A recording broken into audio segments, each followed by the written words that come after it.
toddobaadadan waxaa isa soo tarayay dhibaatada uu geysanaya shimbir lagu magacaabo gorgor oo halis ku ahaa bulshada reer guulaaga isagoo cunaya carruurta yaryar ee la joogta xoolaha halka qaar kalena uu dhaawac u geystay xogayihii hore xidhiidhka gobolada iyo degmooyinka ee xisbiga ucid kana mid ah saraakiisha sarsare ee xisbiga cabdiqani ibraahim salaf kabtanka oo maanta u warramayay shabkadda caalamiga Harwanaag News ayaa ka hadlay daraasad uu ka sameeyay shimbirkan dadka cunaya. gorgorkan waa gorgor dhib fara badan Soomaaliland u geystay shimbirkani amar Ilaahay un baan ku dhacaysaa markuu koobaad anigoo ku hadlay magaca xisbiga ucid waxaan doonayaa inaan ka tacsiyadeeyo dhammaan dadkii dadkooda ay jeclaayeen ku dhinteen ee ku waayay shimbirka dadcunka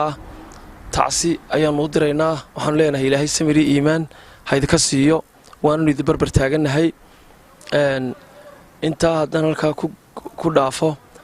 shimbirkan horta sida aan xaqiijinay daraasado fara badan oo aan ka sameynay waxa weeye shimbirkan waa shimbir ka soo talaabay qaaradaha adduunka magaciisana waxa la yiraahdaa mountain hawk eagles baa la yiraahdaa wuxuu ku nool yahay inta badan shimbir kastan awood u leh awood bini'aadam ku weerar karo leh buuraleyda America meelo kamida ayuu ku nool yahay waa gorgor had iyo jeer wax culus qaadi kara mararka qaar kood wuxuu ugaarsadaa oo qaataa riyaha wild-ka ama riyadibadeedka ku nool buuraha America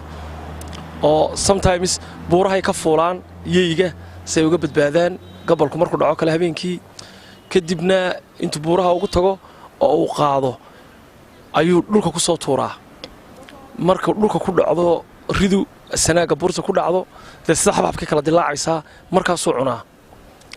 kiisas aan badnayn baa jira iyaguna oo sheegaya dadka buuraha fuula ee buura fuulka ah inuu qaarkood ka tuuray buuraha oo iyagana uu target ka dhigtay inkastoo aanay badnayn shimbirkan sida la filayo sidii caadiga ahaa ee u noolaa maaha waxba ka bedelan shimbirkan waa shimbir xanuun ku dhacay xanuun lamida ama ku dhadhow xanuunkan bird flu-ga la yiraahdo shimbiraha ku dhaca ama digaaga ku dhici jiray oo kale ayaa ku dhaca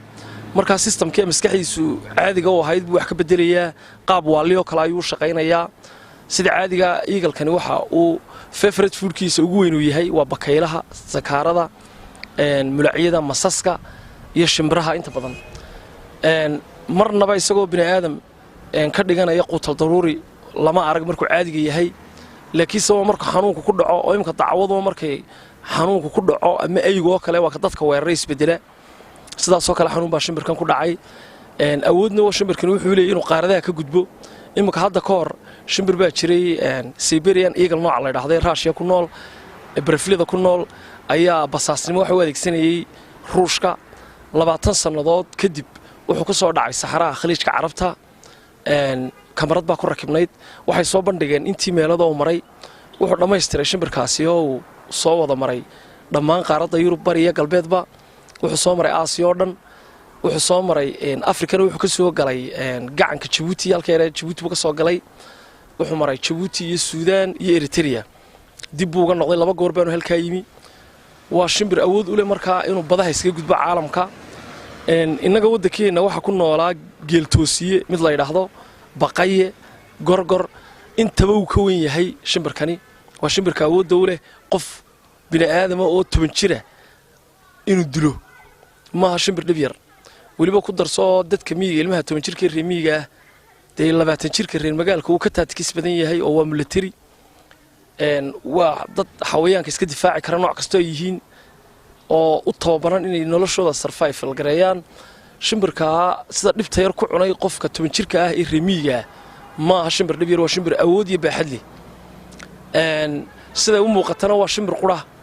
dhowr goor baa warbaahinta la soo galiyay waa la dilay lamana dilin hadii la dilay uu joojin lahaa ugaarsiga shimbirkan sida la sheegay 24 saacadood wuxuu u baahan yahay inuu mar cuno beer laba kaliyood iyo indho u kala baxo baraygiisa ama ugaarsigiisa imikana dawaaba kan ka dhigtay bini'aadam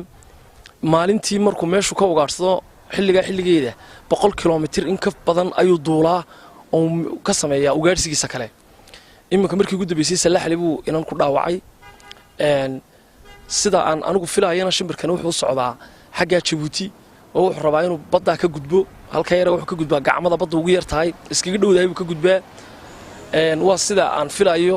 ama markaan u fiirsaday aan u arko sidoo kale Cabdiqani Ibrahim Salaf ayaa sheegay in xukuumadda Soomaaliland ka gaabisay roolkeedii isagoo talooyin u soo jeediyay bulshada reer guuraaga oo ay kaga badbaadayaan shimbirkan dadka cunaya waxaanu yiri marka waxaan doonayaa inaan halkan ka sheego xukuumaddu roolkii looga baahnaa may qaadanin waxay ahayd in wacyigelin badan la sameeyo oo dadka ay wacyigelin u samayso xukuumaddu sidoo kale waxay ahayd in xukuumaddu ay u gurmato oo tacsi gaarsiiso dadkooda ku waayay masiibadan oo la barbar istaago sidoo kale shacabka reer Soomaaliland ee ganacsatada iyo dadka waxay sameeyaan dadkooda inay samirsiin siiyaan oo ay u gurmadaan waayo Soomaaliland waa hal qura halka qof ay naga dhintaa adduunyada calanka loo dhigaa dhulka halka qof ay naga dhintaa ma aha inaga dadku inay nala fududaadaan waxaan doonayaa in aan tala yar u diro dadka aan isleeyahay haddii awood u helaan inay dhageystaan oo warkaygan gaari karo sidoo kale radio Hargeysa iyo idaacadda waan u duubay waxaan doonayaa imika bilmeteloo kale bahalkan waxa la sheegay inaanu dadka waaweyn ee adultiga aanu targetsanin because of seska ay leeyihiin awgood marka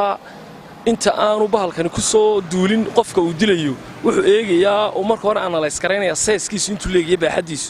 markuu arko inuu qof dhararkiisu intaa yahay caruurna yahay caruurta wuxuu ku garanayaa gaabnida ayuu ku soo duulayaa marka haddii wax la yaabaa lagaga badbaadi karo waxaan talahaan u bixinayaa oo kale hadduu qofku kor u qaato hadduu shakiyo uu isku dheereeyay ilmaha yar ood yar kor u qaado waxa laga yaabaa inuu seeska ballaaran ka warwaro oo aanu ku soo duulin sidoo kale calanka maaragta mar sida calanka oo kale loo sameeyay calanku luqulu leeyahay dhinacna uu ka babada dhinacna uu shaaka ka taala haddii labada dhinac mar lagaga tolo lama lagaga dhajiyo laba qori ama laba ulood oo kuwan caruurta reemiga isticmaalaana uu marada iska siraysiyo hadduu shakiyo wuxuu arkayaa seeski inuu weyn yahay markaa ku soo boodi maayo ugaarsanna maayo marka waxaan doonaynaa sababihii lagaga badbaadi lahaa in ay bal dadku isku dayaan caruurta inay gaar ka hayaan ay ilaaliyaan caruurtuna marka ay gaar joogto inay isticmaalaan marada la isku dheeraynayo waraabowtaaga sida waraabowtaagan loo isticmaalo beeraha kale shimbirta laga ilaaliyo bini'aadam baa loo arkayaa oo shimbirtu waa isaga waa la mid oo bini'aadam bay u aragtaa beeraha ma ugaarsto markuu bahalka waraabowtaagi sanqadhayo sidoo kale meeshu bahalkaasi ku soo socdo waxa lagu garanayaa shimbirahoo dhan baa yaacaya xitaa xawayaanka yarar baa yaacaya sakaarada yaacaya mararka qaarkood arigu wuu didayaa oo xawayaanku waxay leeyihiin si ay kula socdaan ama ay ku dareemi karaan shimbirkan waayo shimbirkan sida la sheegay haddii cirka adeegto meel bini'aadamku ka arki karaayo ma soo istaagay markuu doonayo weerarka inuu fuliyo wuxuu soo istaagay meel indhaha bini'aadamku aanay qaban karin isagu laakiin soo ku arko sidii qof kula joogo oo kale oo isagoo samada joogu milica dhulka maraya arkaa awooddaas uu leeyahay indhihiisu ay leeyihiin sidaa laajigeed markuu meeshu ku soo socdo xitaa guuxa sida diyaarada guuxa ka tagaa iyo guuxa iska reebayaa isagoo bilaa sanqadhu qofka ku degayaa sida la sheegay shimbirkan xanuunkiisa afka wuxuu ku wataa dhareerkaasi markuu qofka nabarka ugu horreeyo ku dhufto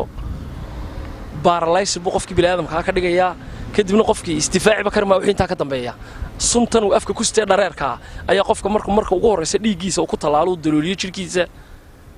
ayuu qofkii baaralaysid buu noqonaya suntaas dilaysa waana cudurka uu qabo bahalkani waa sababta ay dadku iskaga difaaci kari laayeen marka shimbiraha ayaa ka yaacaya meesha xitaa arigu uu didayaa waa in ay dhalinyaradu iyo dadka miyiga jooga ay la socdaan ilaahayna waa in loo duceystaa oo ilaahay laga baryo ilaahay naga nabadgeliyo waa in la baryaa ilaahay laga baryaa in ilaahay subxaanahu wa tacaala naga nabadgeliyo ilaahayna waxaan ka baryaa in ilaahay naga dulqaado shimbirkana maaha shimbirihii waddankeena ku noolaan jiray sidaa laajigeed dad baa intay maalin walba shimbira dilaan gorgorkii waddankeenna baqayihii geeltoosiyihii wixii oo dhan uu ka wenyay shimbirkani laakiinse shimbirihii baa la mariyey maaha shimbiraha in la laayo xagga allana kama wanaagsana waddankeenna wuxuu leeyahay shimbiro inoo gaara oo qaali ah maaha shimbiraheenna inaanu layno shimbir aan dembi gelin la dilaana dee waa dembi marka waxaan leeyahay dadka shimbiraha hala nabadgeliyo dee haddii la arko isagoo weerarkii fulinayo ilmihii ku fadhiya waa la dili karaa oo waa daalinkii laakiinse shimbiro meel iska fadhiya haddii la iska dilo oo qof waliba magac ku raadiye kanaan dilo waa isagii wax cunayay shimbirihii bay taasi u daran tahay arrintaana waa in laga taxadiraa waxaan hadalkii ku soo koobayaa ha laga howlgalo arrintaa ayaan la dhayalsanin dadkeenana waa in loo gurmadaa wacyigelina waa in la siiyaa warbaahintuna dadka waa inay siday ku gaadhsiin kartaba dadkooda ay wacyigelin gaadhsiiyaan